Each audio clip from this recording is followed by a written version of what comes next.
person who expects to continue living after death might be in for a shocking revelation when they discover that the afterlife truly exists. However, under certain conditions, they may not be granted access to it at all. Watch this video until the end, and you'll uncover the strange reason for this posthumous ban, who it applies to, and why those who have crossed over and returned have encountered something entirely different from what we expect. Something far more complex and majestic than the familiar concepts of afterlife realms or mental projections. The idea of an afterlife is something most of us are familiar with, whether it's envisioned as a space of peace and light, the territories of heaven and hell, or a dimension within a larger multiverse. But the concept of reincarnation also intertwines with the idea of life beyond death. If we consider reincarnation, a paradoxical question arises. If the soul continues to exist after the end of a physical life, why does it reincarnate? What is the purpose of its existence in the afterlife if it must go through cycles of rebirth and death? This is a question that has likely crossed many thoughtful minds. On the surface, it seems like an unsolvable contradiction. But as Alexey Prima's extraordinary discoveries reveal, everything begins to make sense. His insights into what happens after death also shed light on many other mysterious paranormal phenomena. During an interview, Alexey Prima was once asked directly if he truly believes in the existence of life after death. His response was, "I don't believe in it, just as I don't believe in the existence of air. I know, without a doubt, that it's real." What made him so certain? The answer lies in his experiences during the 1990s when he headed a unique organization called the Center for the Study of Abnormal Contact Situations.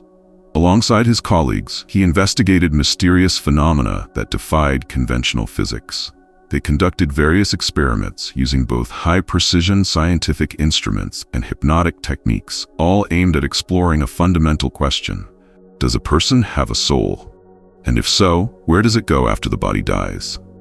The first groundbreaking discovery made by Alexey Prima and his team was this: death doesn't only affect the physical body, but also a part of what could be called the spiritual essence of a person.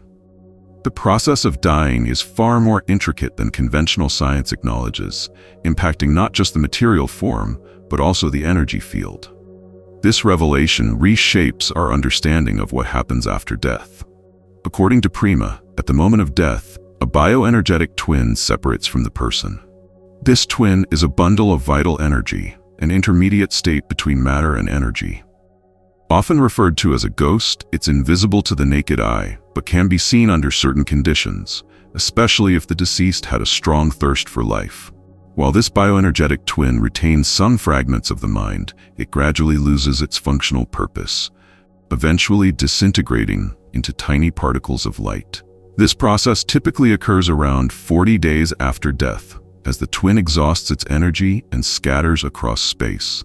Before this process unfolds, and sometimes even much earlier, a luminous egg-shaped astral entity separates from the bioenergetic twin, much like shedding a spacesuit. This, according to Alexey Prima, is the soul.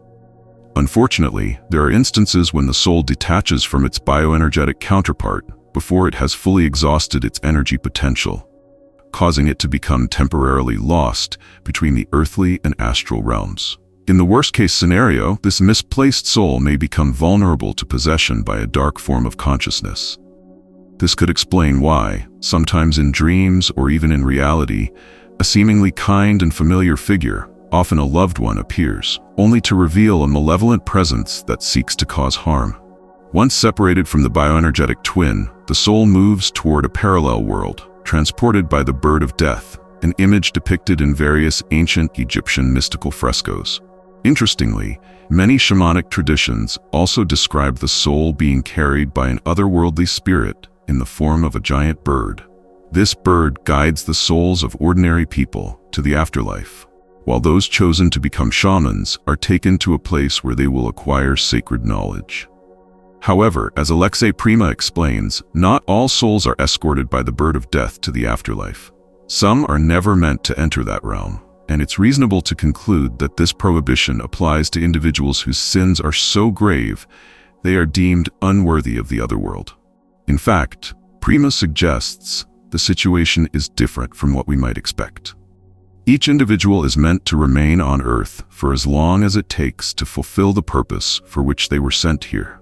Until this life program is completed, the soul cannot enter the afterlife. This concept is supported by testimonies from those who have experienced clinical death. Many claim they were denied entry to the afterlife and brought back to life because their time on Earth had not yet ended and their life's mission was still unfulfilled. For instance, when a person's life is cut short in an accident and they don't have the chance to complete their life tasks, Alexey Prima believed that such individuals must be reborn in order to fulfill what was destined for them. This idea carries its own logic. It's as if life itself is a spiritual exam. Those who pass move on to the next stage, while those who fail, for whatever reason, are given another chance to complete their lessons. Prima proposed that if a person's earthly journey remains unfinished, their soul will seek to return to Earth as quickly as possible, often reincarnating near the place where they died. This belief is echoed in many ancient mystical traditions. For example, in Tibet, after the death of a prominent esoteric leader, it's customary to search for their reincarnation near their last known location.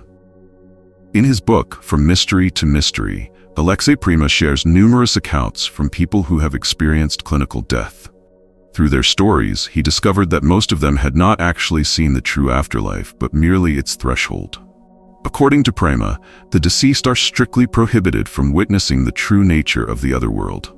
He wrote, "None of these people, in the true next world so to speak, are ferried across the river Styx." In other words, they can only glimpse the entrance to the otherworld, but not enter it. What lies beyond, we don't know. In the same book, Prima recounts an intriguing story about a doctor who encountered his deceased mother in the garden. Naturally, he asked her about the afterlife. Her response was that the deceased are forbidden from answering such questions. The rulers of the otherworld, she explained, believe that people don't need to know what awaits them, as this could confuse their minds and lead them to hasten their mortal departure. Everything, she said, has its rightful time. Moreover, those who fail to fulfill their life's purpose are not permitted into the true afterlife. This means that even those who have experienced clinical death have only seen what they were allowed to, usually nothing more than a transitional zone between the physical and spiritual realms. For some, no vision at all is granted. However, this doesn't imply that there's nothing beyond the mortal realm.